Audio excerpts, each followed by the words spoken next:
Hello friends, welcome to my channel. ఈరోజు నేను మీ ముందుకు వచ్చాను చాలా అట్రాక్టివ్ అయినటువంటి జాబ్ నోటిఫికేషన్తో అండి. ఏకంగా 92,000 వరకు జాబ్ని సాధించేటువంటి 92,000 శాలరీలు కలిగినటువంటి జాబ్ని సాధించేటువంటి ఒక మంచి నోటిఫికేషన్ తోటి నేను మీ ముందుకు వచ్చేసానండి. ఇంటర్తో central jobs SSC CHSL exams. చూడండి, ఇక్కడ మనకి ఓన్లీ ఇంటర్ క్వాలిఫికేషన్స్ తోటి జాబ్స్ని కేంద్ర ప్రభుత్వం రిలీజ్ చేస్తుందండి. కేంద్ర ప్రభుత్వంలో ఉన్నటువంటి వివిధ పోస్టులను union public service commission UPSC తర్వాత స్టాఫ్ సెలక్షన్ కమిషన్ ఎస్ఎస్సి రెగ్యులర్గా భర్తీ చేస్తూ ఉంటారు. ఇప్పుడు అదే కోవలో కంబైన్డ్గా హయ్యర్ సెకండరీ 10+2 బేసిస్ మీద కొన్ని జాబ్స్ని రిలీజ్ చేస్తుందండి. ఆ జాబ్స్ మంచి శాలరీతో మీరు సెటిల్ అవ్వచ్చండి. CHSL ఎగ్జామినేషన్ నోటిఫికేషన్ను ఎస్ఎస్సి విడుదల చేసింది. దీని ద్వారా lower division clerk, junior secretariat assistant, postal assistant, sorting assistant, data entry operator ఉద్యోగాలను భర్తీ చేస్తారు. ఖాళీల వివరాలను అధికారిక వెబ్సైట్లో త్వరలోనే పొందుపరుస్తారని తెలియజేసింది. ఎల్డీసీ, జేఎస్ఏ, ఎస్ఏ, డిఈఓ పోస్టులకు ఇంటర్ లేదా తత్సమాన అర్హత పరీక్షల్లో ఉత్తీర్ణత కలిగి ఉండాలి. కాగ్ ఆఫీస్లో డిఈఓ గ్రేడ్ 1 పోస్టులు గుర్తింపు పొందిన సంస్థ నుంచి మ్యాథ్స్తో కూడిన సైన్స్ స్ట్రీమ్ ఇంటర్మీడియట్ పాస్ కావాలి. వయసు వచ్చేసరికి 2021 నాటికి 18 ఏళ్ల నుంచి 27 సంవత్సరాల మధ్యలో ఉండాలి. 1994 జనవరి 2, 2003 జనవరి 1 మధ్యలో జన్మించి ఉండాలి. రిజర్వ్డ్ వర్గాల వారికి ప్రభుత్వ నిబంధనల మేరకు వయో పరిమితిలో సడలింపు ఉంటుంది. దరఖాస్తు ఫీజు ₹100. ఎస్సీ, ఎస్టీ, దివ్యాంగులు, ఎక్స్ సర్వీస్మెన్ మహిళలకు ఫీజు చెల్లింపుల నుంచి మినహాయింపు ఇచ్చేశారు. ఆన్లైన్ రూపంలో డిసెంబర్ 17 లోపు, చలానా రూపంలో డిసెంబర్ 21 లోపు చెల్లించాలి. చలానా రూపంలో చెల్లించే అభ్యర్థులు డిసెంబర్ 19 లోపు రసీదును జనరేట్ చేసుకోవాల్సి ఉంటుంది. చూడండి ఫ్రెండ్స్, ఇక్కడ మనకి క్లియర్గా ఇచ్చారు. ఆన్లైన్లో పేమెంట్ అయితే డిసెంబర్ 17, చలానా రూపంలో అయితే డిసెంబర్ 21 లోపు ఫీజు చెల్లించాలి. చలానా రూపంలో చెల్లించే అభ్యర్థులు డిసెంబర్ 19 లోపల రసీదును జనరేట్ చేసుకోవాల్సి ఉంటుంది. సో మీరు వెనుక వెబ్సైట్లోకి వెళ్ళినట్లయితే అక్కడ మీకు రసీదు వస్తుంది. సో దాన్ని జనరేట్ చేసుకొని మీరు పేమెంట్ చేయాల్సి ఉంటుందని క్లియర్గా మెన్షన్ చేశారు. Don't confuse. వేతనం శాలరీస్ వచ్చేసరికి division clerk, LDC, junior secretariat assistant, జేఎస్ఏకు 19,900 నుంచి 63,200 పే లెవెల్గా ఉందండి. Next second postal assistant PA, sorting assistant ఎస్ఏకి 25,500 నుండి 81,100 రూపాయలుగా పే లెవెల్ 4లో ఉంటారండి వీరు. నెక్స్ట్ వచ్చేసరికి డేటా ఎంట్రీ ఆపరేటర్ డిఈఓకి 25,000 రూపీస్ నుంచి 81,100 పే లెవెల్ 4, ఇంకా 29,200 నుండి 92,300 పే లెవెల్ 5లో ఉంటారండి డేటా ఎంట్రీ ఆపరేటర్స్.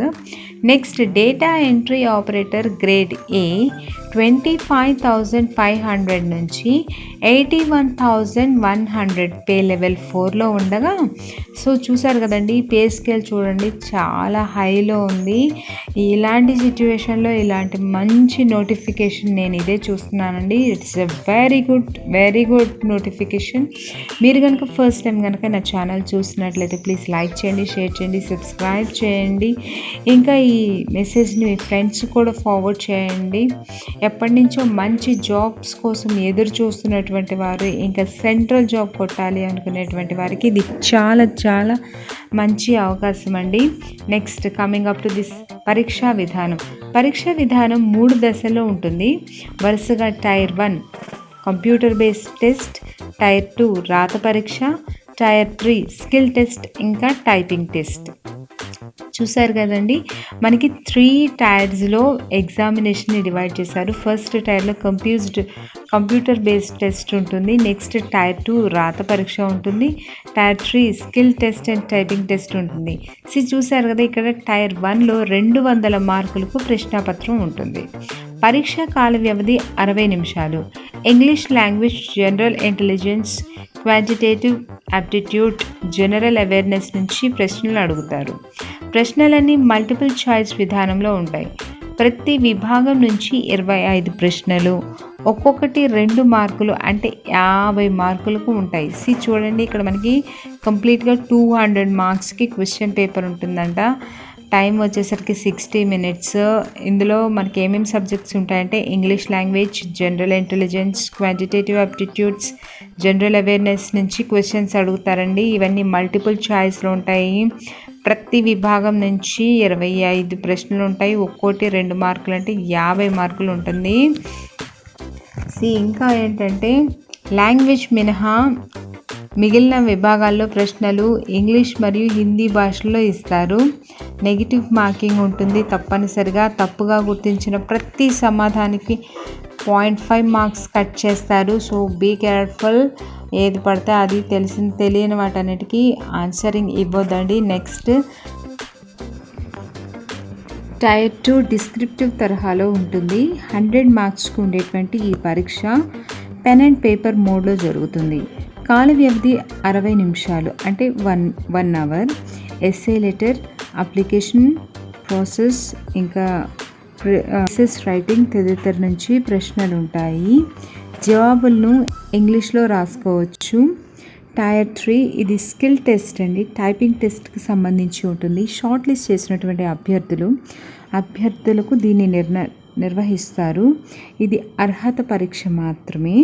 స్కిల్ టెస్ట్లో గంటకు 8000 కీ డిప్రెషన్స్ను డేటా ఎంట్రీ స్పీడ్గా నిర్ణయించారు. 15 మినిట్స్లో ఈ పరీక్షలో 2000 నుంచి 22,000 వరకు కీ డిప్రెషన్స్ ఉంటాయి. కాకు కీ డిప్రెషన్స్ 15,000 వరకు నిర్ణయించారు. సో ఇక్కడ ఏంటంటే డేటా ఎంట్రీ ఆపరేటర్స్ 2 రకాలు ఉన్నాయండి అక్కడ మనకి. అందులో ఒకటి డేటా ఎంట్రీ, ఇంకొకటి కాకి డేటా ఎంట్రీకి. సో డేటా ఎంట్రీకి వచ్చేసరికి 20,000 నుంచి 22,000 వరకు ఉండగా, ఇక్కడ కాకీకి వచ్చేసరికి మనకి ఏంటంటే 15,000 వరకు డేటా ఎంట్రీ స్పీడ్ని నిర్ణయించారు.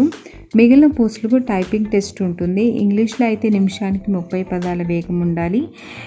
హిందీ ఎంపిక చేసుకుంటే 35 పదాల వేగం ఉండాలి.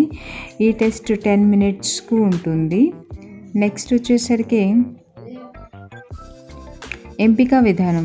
టైర్ 1లో సాధించిన మెరిట్ ఆధారంగా టైర్ 2 పరీక్షలకు అభ్యర్థులను షార్ట్ లిస్ట్ చేస్తారు. సాధారణీకరించిన స్కోర్స్ ఆధారంగా మెరిట్ని నిర్ణయిస్తారు. సో మనకు ఒక కట్ ఆఫ్ ఉంటుంది. సో దాని ప్రకారంగా మనకి మెరిట్ని నిర్ణయించేసి నెక్స్ట్ ఈ పోస్టులను బట్టి ప్రతి కేటగిరీ కోసం కట్ ఆఫ్ నిర్ణయిస్తారు. నెక్స్ట్ టైర్ 1, టైర్ 2 పరీక్షల్లో చూపిన ప్రతిభ ఆధారంగా టైర్ 3 అభ్యర్థులను షార్ట్ లిస్ట్ చేసిన తర్వాత టైర్ 2 ఎగ్జామ్లో కనీసం 33% మార్కులు సాధిస్తేనే అర్హత సాధిస్తారండి. డిఈఓ పోస్టులకు స్కిల్ టెస్ట్ తప్పనిసరిగా ఉంటుంది. డిఈఓ ఇతర పోస్టులకు టైపింగ్ టెస్ట్ ఉంటుంది. ఇతర ముఖ్య సమాచారం ఇంకా ఏంటి అంటే దరఖాస్తు విధానం ఆన్లైన్లో ఉంటుంది. చివరి తేదీ వచ్చేసరికి డిసెంబర్ 15th. తెలుగు రాష్ట్రాల్లో పరీక్షా కేంద్రాలు ఆంధ్రప్రదేశ్లో అయితే చీరాల, గుంటూరు, కాకినాడ, కర్నూలు, నెల్లూరు, రాజమండ్రి, తిరుపతి, విజయనగరం, విజయవాడ, విశాఖపట్నం. తెలంగాణలో వచ్చేసరికి మనకి హైదరాబాద్, కరీంనగర్, వరంగల్ ఈ 3 సెంటర్స్ని నిర్ణయించారండి. సో డోంట్ మిస్ ఇట్ అండి.